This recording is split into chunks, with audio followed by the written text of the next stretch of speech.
This video with 98,000 views claims a Japanese walking hack beats 10,000 steps a day and charges your mitochondria in 15 minutes.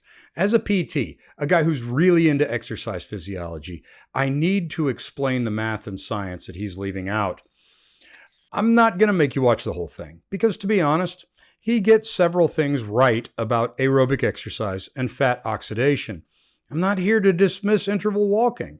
I'm here to correct 4 exaggerated claims that create unrealistic expectations. So let's jump into it. Believe it or not, I used to weigh 300 pounds, and I tried every single way you could ever try to lose weight. Lifting weights, strength training, cardio, low fat, low calorie, optimizing my sleep.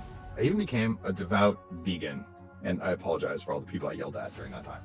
But one of the most powerful fat burning methods I've ever seen is a particular walking method invented by the Japanese. It even beats walking 10,000 steps a day, and it doesn't take very much time. First thoughts.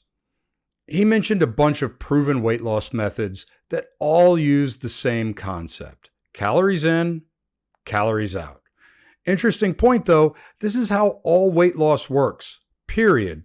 And of course he mentions this Japanese study, but he doesn't link it. So I tracked down several. And here's the most important part of what they all have to say in general.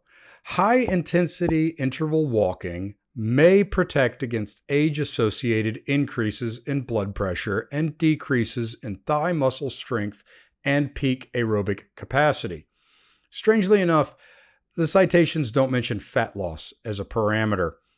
But I'll give him the benefit of the doubt in that it's exercise and probably does that just as well as the other positives of the program. But here's the deal. A ton of science has shown the same thing. When calories are controlled, combined with training, resistance training alone, aerobic exercise alone, or a combination of the two, all produce significant fat loss and generally improved health markers. The differences between modalities are minimal when adherence and caloric deficits are matched. The best exercise for fat loss is the one you'll actually do consistently. Interval walking is effective, but so is steady state cardio and resistance training or even regular walking. There's no Pokemon most powerful fat burning move. Adherence and caloric deficits drive results, not exercise superiority. If you hate intervals but love long walks, do long walks. The research shows equivalent outcomes when you stick with it, always. This specific method of walking also stimulates mitochondrial biogenesis, which is like upgrading the number and efficiency of your body's fat-burning engines, or like having a bigger battery in your phone. Your body likes variable movement, not monotony. For most of human history, we didn't stroll along at one fixed speed. We shifted between fast and slow based on the terrain, based on what's trying to eat us or we're trying to eat.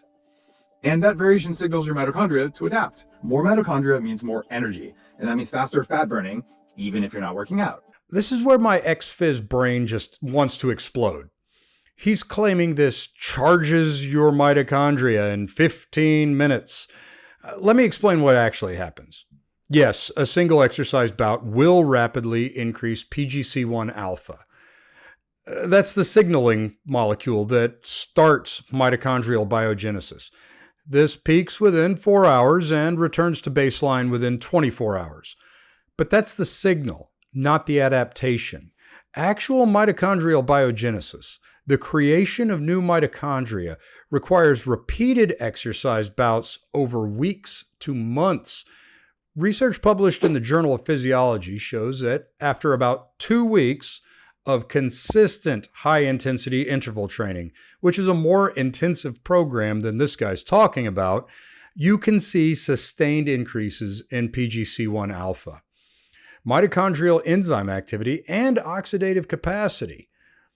Saying one 15-minute session charges your mitochondria is like saying one workout gives you abs. Not to mention, this program takes 30 minutes, not 15 as advertised. The mechanism is real.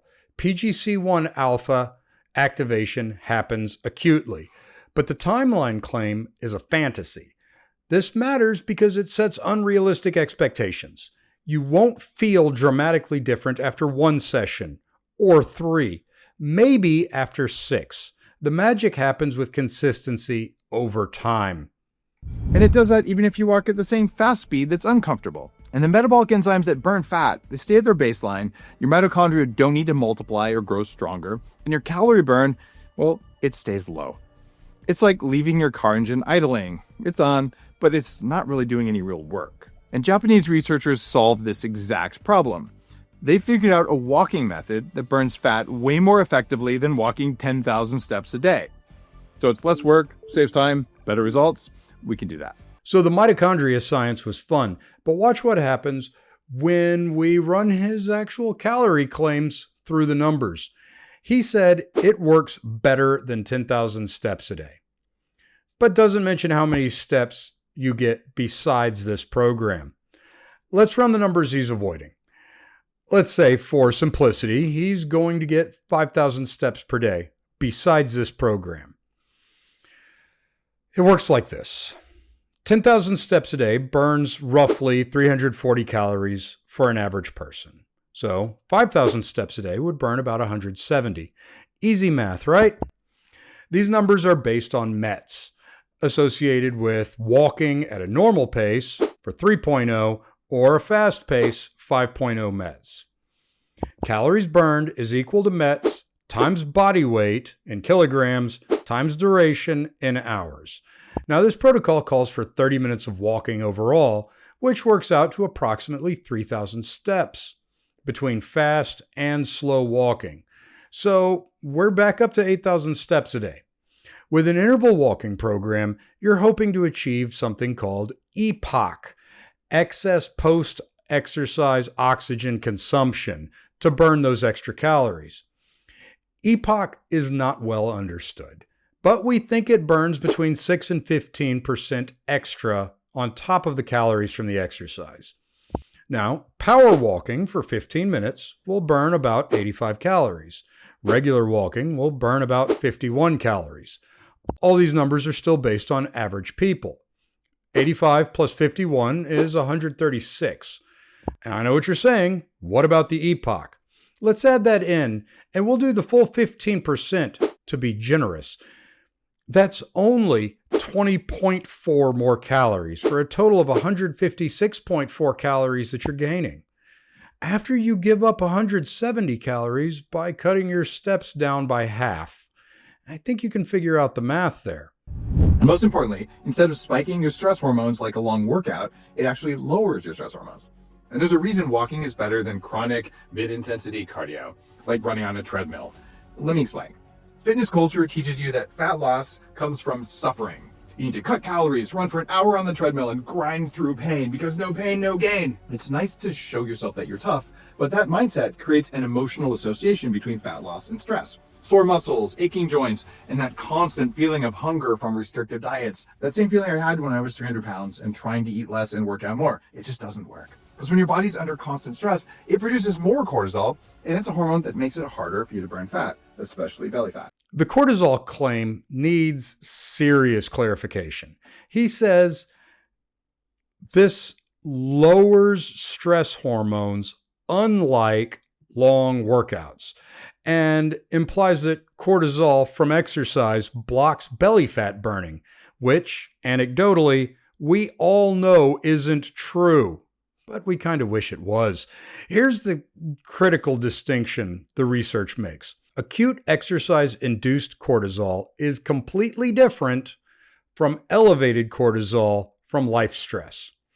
When you exercise, cortisol spikes temporarily, peaking 20 to 30 minutes post-exercise.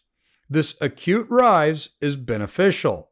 It mobilizes energy substrates, including fat, supports your body's adaptation response, and is part of normal exercise physiology. Research in Reviews in Endocrine and Metabolic Disorders shows this acute cortisol response actually helps with fat mobilization during exercise. This is part of the EPOC effect I mentioned earlier. Chronically elevated cortisol from ongoing life stress, poor sleep, or overtraining without recovery. That's a problem. Chronic cortisol is associated with impaired weight loss and increased fat retention. Saying workout cortisol prevents fat loss is like saying inflammation from lifting weights prevents muscle growth. Acute cortisol from exercise is adaptive and beneficial. Chronic cortisol from unmanaged stress is problematic. The research also shows that regular exercise training actually reduces baseline cortisol levels and improves the HPA axis function over time. A study in sports medicine showed that chronic exercise training lowers resting cortisol and attenuates inflammatory markers, especially in older adults. So, interval walking doesn't avoid cortisol, it produces an acute beneficial spike, just like other exercise.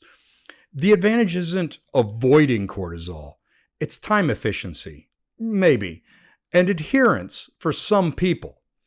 So here's the bottom line. Interval walking works. It's just not magic. The math doesn't beat 10,000 steps like he claims. If you want other evidence-based breakdowns like this, I already did handstands. There's goofy hype around it too. The link is right here. Hit like if the math section surprised you. Subscribe for more science-backed debunks, and I'll see you in the next one.